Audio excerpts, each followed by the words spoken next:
nutricionales. Esto está en los videitos que les puse como anexo, que hay que tenerlos en cuenta porque forman a la seguridad del paciente y, o sea, tengo que estar desde que inicia, desde que ingresa hasta que egresa el paciente, ya sea que se mejoró o que falleció, porque también esta realidad existe, ¿no? No siempre todos se van a mejorar. Bueno, entonces aquí tenemos, les voy a compartir lo de signos vitales que también ya deberían haber un poco mirado para...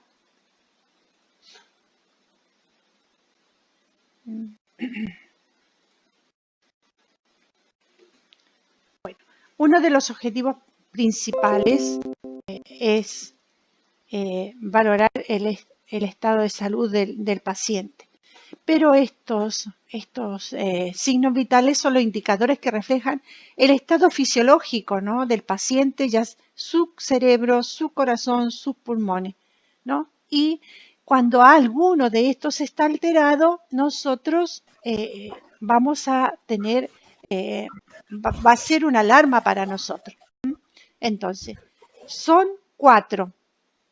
Así que sí, les preguntamos, ¿cuántos son los signos vitales? Son 4. Frecuencia cardíaca, que se abrevia así, FC, frecuencia respiratoria, FR, y saturación de oxígeno. Saben que esto lo medimos con el saturómetro. Ahora casi todos, en todos los lugares hay el saturómetro, así que es algo que se hace mientras estoy controlando otro signo vital, ya coloco el saturómetro y me va dando el resultado. La temperatura y la tensión arterial. Algunos, en algunas clasificaciones, ponen como 5 porque la saturación la ponen separada, como otro más. Bueno, de los objetivos, esto tengo que tenerlo también presentes, que es valorar el estado del sujeto al momento que ingresa, conocer los valores basales para futuras comparaciones. Es bueno que nosotros sepamos cuáles son los valores normales, porque si no, ¿cómo nos vamos a dar cuenta que está fuera de norma? A ver, ¿cuál sería una tensión arterial normal? ¿Hasta qué valor? 11.7, 139 como máximo. 139. 139. ¿Y la mínima? 139 más 8.9. ¿Ya? 90. Mínima 8.9. Y la mínima 8.9. ¿No? 89. Tenemos que, leerlo en números completos, por ejemplo, 139 sobre 90. 139. ¿Ok? 89. Sí. Y cuando empezamos, pero todo esto están dentro de los parámetros normales, pero siempre recuerden que puede haber variación. ¿Por qué? Porque cada sujeto es único. Y supongamos que una persona tiene 130, 90, nosotros decimos, pero está un poco alta la mínima, pero está dentro de lo normal. Tenemos que ver cómo se siente esa persona, porque a lo mejor para ella esa presión es mucho. Entonces, siempre viendo a la persona como individuo, sí. También tenemos que tener en cuenta que a ver si la persona vino caminando, de dónde está, que se quede un rato sentado antes de tomar signos vitales. Esas son las precauciones que debemos tener antes de medirnos, ¿ya? Hacerlo descansar, Por lo menos que de reposo unos 10 minutos. Claro, eso sí, estas son atenciones que debemos tener. Después también debemos conocer, capaz que está pasando por una situación de estrés que hace que su presión se dispare, ¿ya? Acuérdense que eso también puede afectar mucho en la persona. Bueno, conocer los valores basales, descubrir cuanto antes cualquier anomalía en el estado de la persona, porque como les decía, capaz que tiene otras situaciones que pueden estar alterando esto. Siempre comunicar a los otros miembros del equipo de salud la observación referente a la persona, conocer las interrelaciones de los signos vitales con la actividad fisiológica y su alteración. Como decía, por ejemplo, a ver, les doy un ejemplo. Si vamos a controlar a una persona que ha sido deportista, a lo mejor vamos a encontrar valores basales muy diferentes a los de una persona normal. Por ejemplo, un atleta que es fondista, que corre maratón, a lo mejor su pulso en reposo va a ser muy bajo, va a ser bajo, menor de 60 y a lo mejor hasta 55 en reposo. ¿Se dan cuenta? Entonces, por eso es importante conocer cuál es, qué persona tenemos delante. Bueno, utilizar la información ofrecida por dicha medición como indicador de evolución. Esto me va a indicar, o sea, debo recordarme cómo, cuál fue al inicio cuando llegó, cómo ha ido evolucionando, cómo se ha regulado o a lo mejor se ha desfasado o a lo mejor alguna medicación puede interferir. Por eso debo estar muy atenta a todo lo que es signos vitales. Reconocer la necesidad de medir los signos vitales con frecuencia mayor a la prescrita cuando justifique el estado del usuario. O sea, por ejemplo, protocolo, medirlo en la mañana, pero si yo veo que el paciente no está bien, lo voy a controlar más veces. No me voy a atener a que el protocolo de la sala dice, no, una vez nomás en el día. Todo va a depender de cómo esté la persona y saber reconocer las alteraciones de los signos vitales y cuando esto requiera una intervención rápida del médico y de la enfermera. Bueno, aquí nos dice cuándo realizarlo, ¿cuándo realizarlo? Bueno, al ingreso o el egreso del centro asistencial, cuando el paciente presenta cambios en su estado de salud, cuando presenta cambios en su condición funcional, antes y después de realizar un procedimiento de diagnóstico, de tratamiento, sea invasivo o no, y en un pre y en un postquirúrgico, antes y después de la administración de fármacos. Hay fármacos que cambian los valores, entonces tengo que estar muy atenta a eso también.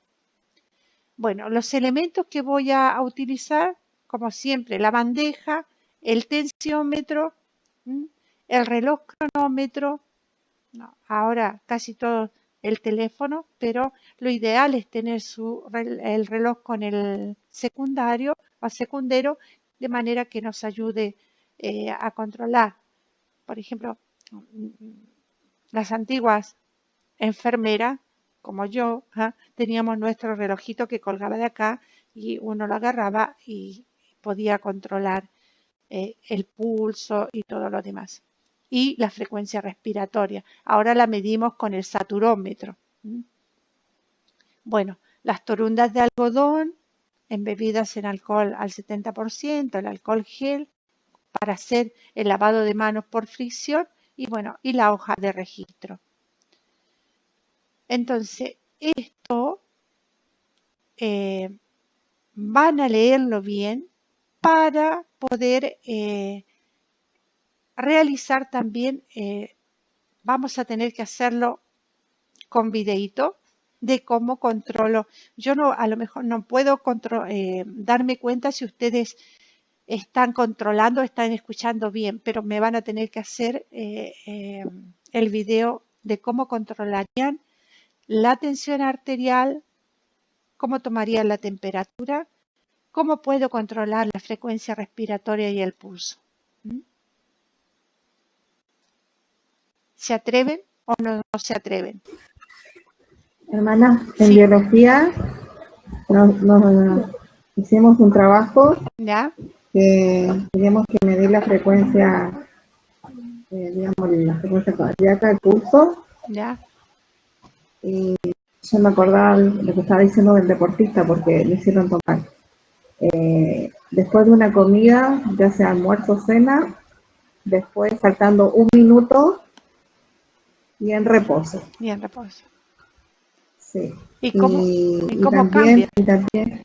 claro, y también ver la frecuencia respiratoria con la persona que vivimos. Yo se lo tomé a mi nene. Ya. Bueno, Sí, eso quería compartir. sí.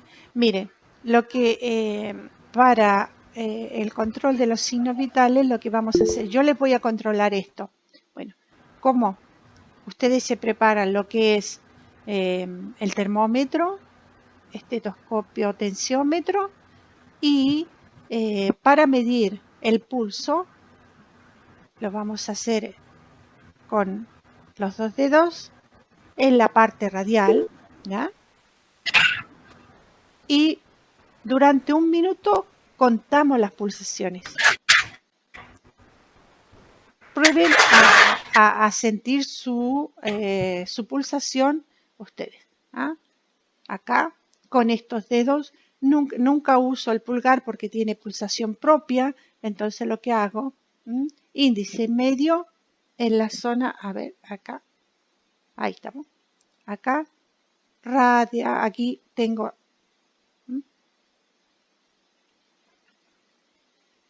prueben a sentirlo. ¿Alguien se lo encontró? Lara le está midiendo a su gato.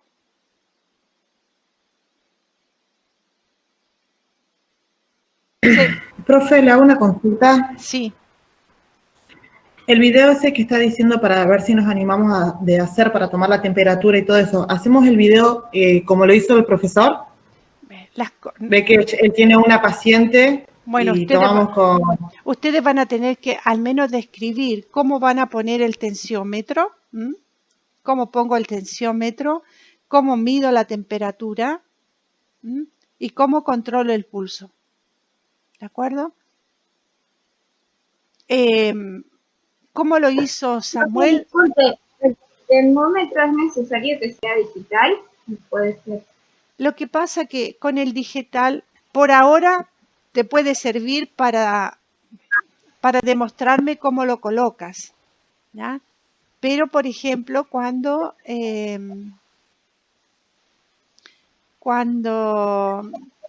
lo hagas manualmente, hay que saber escuchar, hay que saber distinguir los ruidos. ¿Ya? Con el digital nosotros no escuchamos los ruidos, solo vemos la máquina que va controlando. A eso me refiero. No, me refiero al termómetro. Ah, no, el termómetro digital sí. No, porque yo no tengo el digital, tengo el otro. Bueno, basta que no se te rompa en la persona, tienes el de mercurio. Claro. Y bueno, usa ese. Bueno. Basta que los sepas leer, Mara, ¿eh? Sí. Sí, lo que pasa es que si no me tenía que comprar ahora y me parece que conviene comprarlo después. Bueno, entonces Inés, no encuentro el chat. A ver. Profe, igual este video sería después después del guante, ¿no? Después desde el guante. Así que vayan preparándose, vayan ensayando.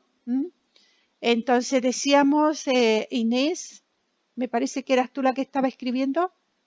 Sí. Sí, bueno, porque yo pierdo el chat acá. Lo podemos medir en la muñeca, que en la zona... Ah, no, una compañera pregunta, Silvia Prieto creo que pregunta dónde más se puede tomar la... lo podemos medir en la carótida, acá arriba, ¿no? Ponemos los 2 deditos, también encontramos, ¿ya?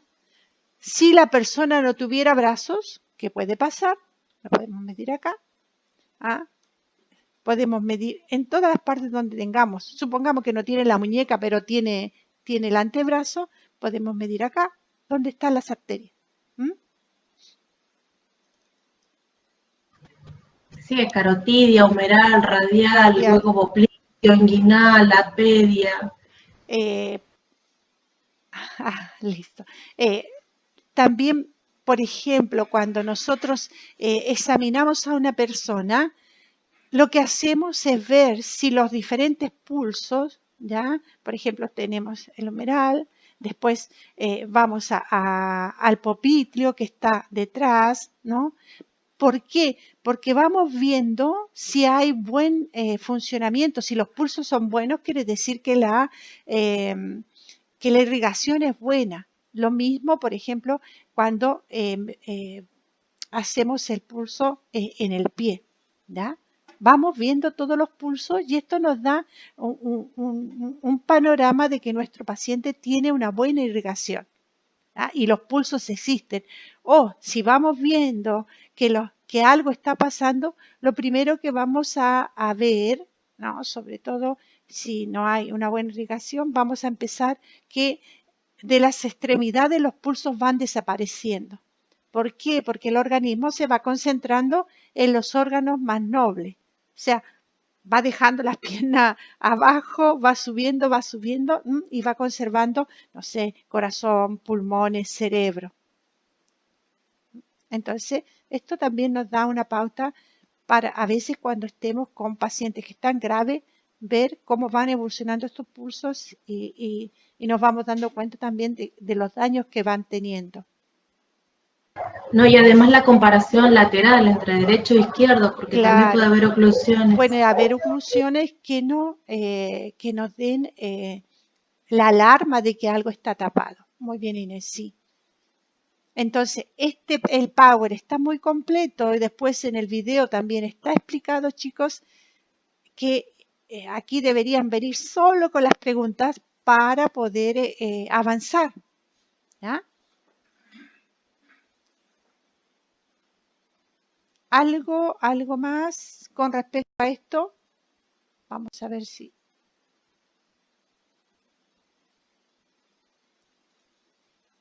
Ustedes querían avanzar, yo le había puesto muchas cosas.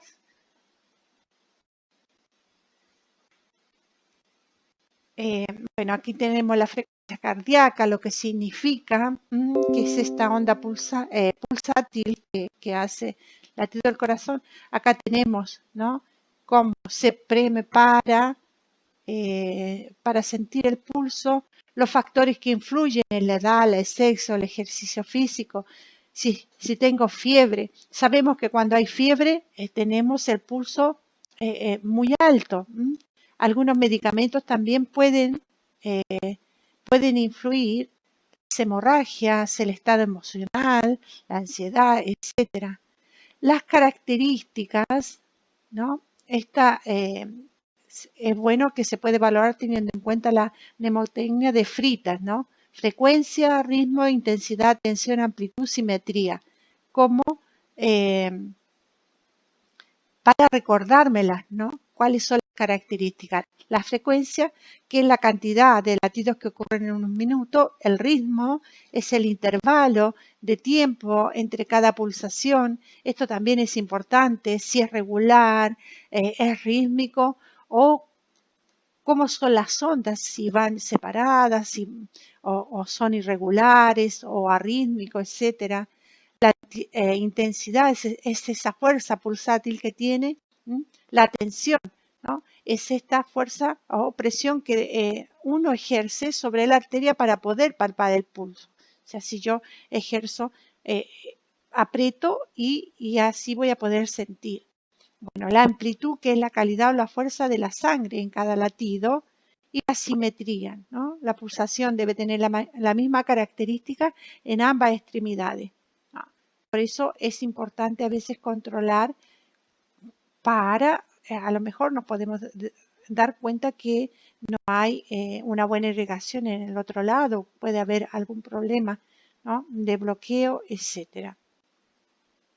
Profe, por ahí a manera, para que las compañeras no les cueste ubicarla, a mí me enseñaban que la presión que debo ejercer para encontrar la pulsátil de la arteria, la onda, se hace de manera proximal a distal una presión con uno de los dedos. Entonces primero oprimo acá y con eso se siente, con el otro dedo ya se va a sentir la presión de la arteria. Generalmente sí, usamos, como está diciendo Inés, esto, ¿no?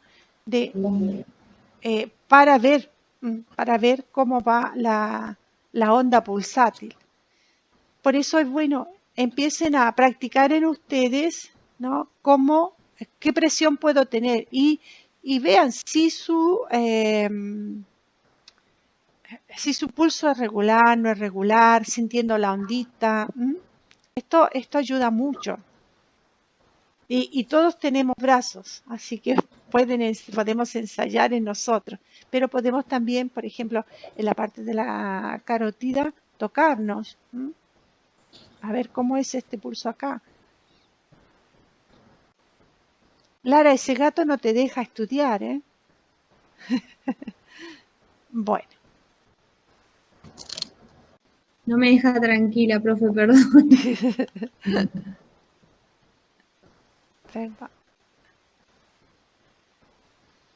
Bueno, ¿preguntas con respecto a esto, chicas?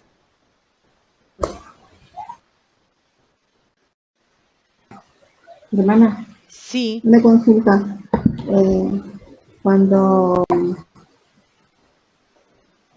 tengamos que presentar el video para ver la frecuencia cardíaca, usted nos va a dar todas las indicaciones, obviamente, ¿cierto? O sea, quiero que, en el sentido de que vemos solamente lo que es la frecuencia cardíaca y también tomar la presión, o va a ser, porque yo vi el video del profe Samuel, y dura 10 minutos. Sí, ¿saben qué? Vamos a tener que hacer así. Entonces, vamos a tener que hacer una parte, no sé, frecuencia cardíaca. ¿Cómo tomo la frecuencia cardíaca? ¿Cómo tomo el pulso? Controlo el pulso, me hago un videito. Porque si no es muy pesado y les va a costar mucho subirlo. ¿Cómo pongo el tensiómetro? ¿Ya? Demuestro cómo pongo el tensiómetro, cómo debería ser y todo lo demás. Y otro videito. Vamos a hacer así, chicos, porque si no es imposible. Bueno, o sea, hermano, gracias. Le pregunto porque sí, porque yo me he dado cuenta, cuando un video dura más de 5 minutos ya es muy pesado para subirlo. Sí.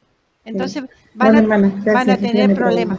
Llenaremos la plataforma de videitos y a lo mejor después podemos hacer una presentación así en grande de toda la producción que ustedes han hecho. Porque vean, otras comisiones han hecho cosas muy lindas, así que ustedes anímense también. Y quien sea tecnológica, bueno, prepare el video como mejor le parezca, porque si no tiene problema para subirlo, genial. Pero yo les digo, cuando hacemos la clase, después para subirles el video de la clase, yo lo dejo toda la noche. Porque si no, a mí me pasó con el de los guantes, que ya se los subí yo, pero lo voy a volver. Había preparado el sobre y tengo re pocas hojas yo de la blanca, ¿viste? Como para prepararlo. Y yo decía, lo preparé antes con el guante, iba probando solo sin el video. Ya cuando enciendo la cámara, digo, si la pifio acá, no tengo más sobre. ¿Viste? Me había puesto. Así que se va a ver en el video que estoy como, hola, soy Inés Barro, tipo robot para no equivocarme.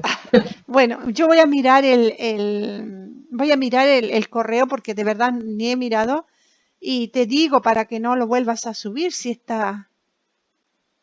Si está bien, lo dejamos ese, Inés.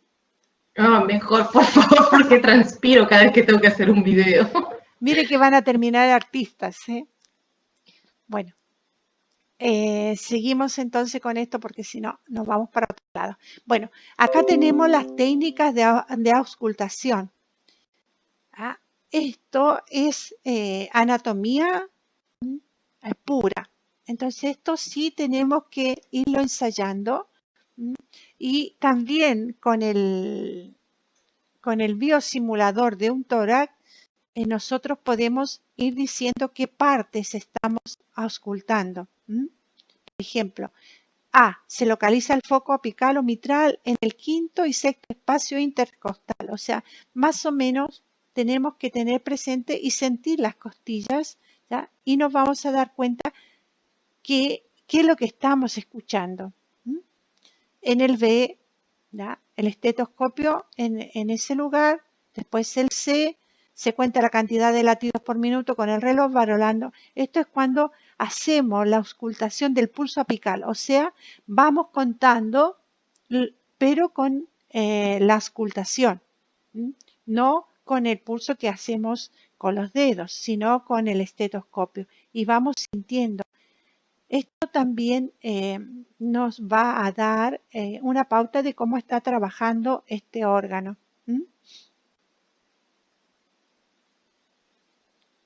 Aquí tenemos, como les decía antes, la localización de las arterias, ¿ya? Para los pulsos periféricos. ¿Ven? Ustedes acuérdense siempre, si yo les digo, vamos a medir el pulso, que no se agarre la mano y se ponga acá, ¿ya? Siempre acuérdense que está en el lado del pulgar. Esto ya es un indicio para recordarme, bueno, en el lado del pulgar. Después, si quiero medir, vean acá arriba, la palpación, ¿ya? El carotidio. Tengo el temporal. ¿Dónde está el temporal? Acuérdense las sienes, ¿ya? Aquí también. Y a veces en los bebés también es más fácil sentirlo. El temporal. No sé si les ha pasado, si han visto una persona cuando está enojada que se le hinchan las venas acá, ¿no? Otra dice, se me hinchó acá cuando estamos enrabiados. Bueno, son estas, ¿ya? Y eso es importante, por eso les decía la anatomía, tenerla presente. ¿Ven? Aquí tenemos el índice y el medio, acá igual índice y medio. Acá tenemos el braquial, ¿ya? Que se palpa en la cara interna del bíceps, la zona media del espacio antecubital, que lo tenemos aquí. Si vemos en el brazo, lo tenemos en esta parte. ¿Se ve? ¿Mi brazo se ve? Bueno.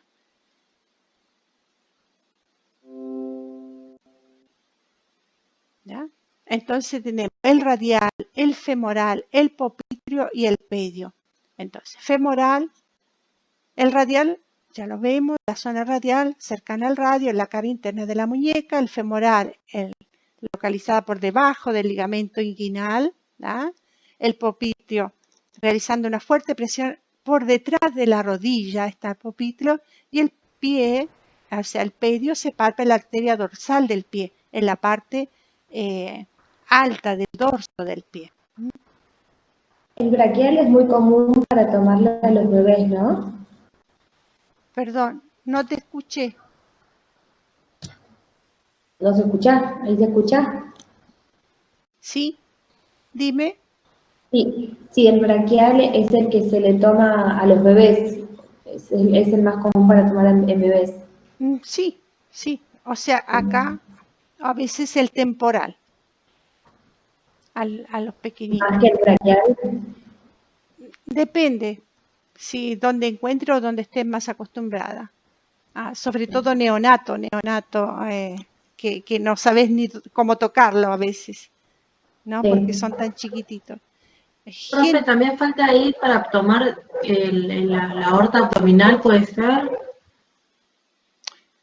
Puede ser, pero es más difícil, Inés, porque tenés que ejercer presión, ¿no? Hay que hundir un poco, que se puede, pero casi no se usa tanto, más al femoral.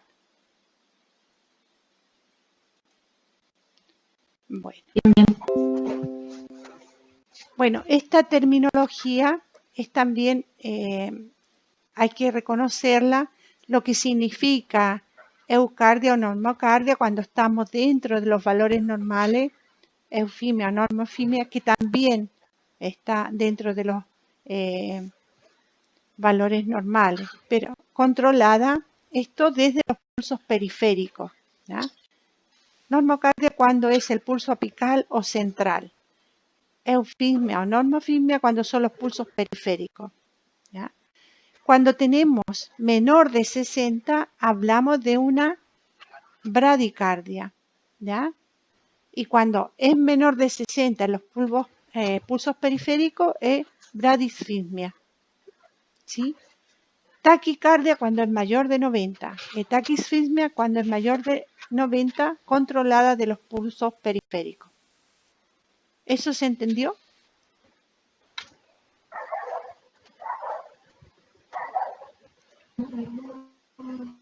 Sí, profe. Sí. Acuérdense los términos, porque de repente si preguntamos en un examen, ¡ay, qué era! No, acordarnos que lo que... Perdón, de lo que usted está explicando, el más común, digamos, el más que se conoce, taquicardia, por escuchado cuando se acelera. Sí, se acelera el pulso, pero a veces también, por ejemplo, si nosotros controlamos a un abuelito, a veces tienen bradicardia muy, muy marcada. Y, por ejemplo, en un bebé vamos a tener otros valores, así que eso también ténganlo en cuenta. Ya si alguna se dedica a neo, va a ser, los valores son muy diferentes. Bueno, la frecuencia respiratoria, aquí igual está la definición, que es la cantidad de ciclos respiratorios. Esto también, chicas, ¿cómo medimos la frecuencia respiratoria? Para que el paciente no se dé cuenta si lo tenemos que hacer en modo mecánico, sin el saturómetro, lo que tenemos que hacer es, o apoyar la mano sin que el paciente se dé cuenta que nosotros estamos contando, ¿ya? Y todas las veces que se le ve el pecho, podemos poner la mano acá, a ver, ¿se ve o no? En esta zona, o continuar tomando el pulso, pero voy viendo cuántas veces se eleva, sin que el paciente se lo digamos para que no modifique su respiración, ¿ya? Eso es importante porque si no, sí hay modificación. Lo normal es de 12 a 20 respiraciones por minuto. Bueno, los factores que pueden influir igual. Hermana. Sí. Hermana, perdón. Cuando yo le tomé a mi nene tenía 16 por minuto. ¿Está bien? Sí. Dentro de lo normal. Bueno, puede factores que influyen: la edad, el ejercicio, la temperatura ambiente, los medicamentos, el sueño, el estado emocional, el ascenso a grandes alturas. Cuando estoy muy alta, ¿no? En una zona de montaña, bueno, también suele haber alguna diferencia. Bueno, las técnicas de la auscultación también. Inspección es observar la simetría del tórax y la expansibilidad. ¿Cómo se expande? Ver si el movimiento es simétrico o hay diversidad. Cuando ausculto, ¿ya? ¿Dónde voy a ubicar el estetoscopio? Sobre la base de los pulmones, ¿no? Y pedirle al paciente que respire. Y lo que yo puedo escuchar es cómo entra el aire y si hay o no mucosidad en los pulmones. Supongamos que la persona está resfriada, yo voy a escuchar el ruido.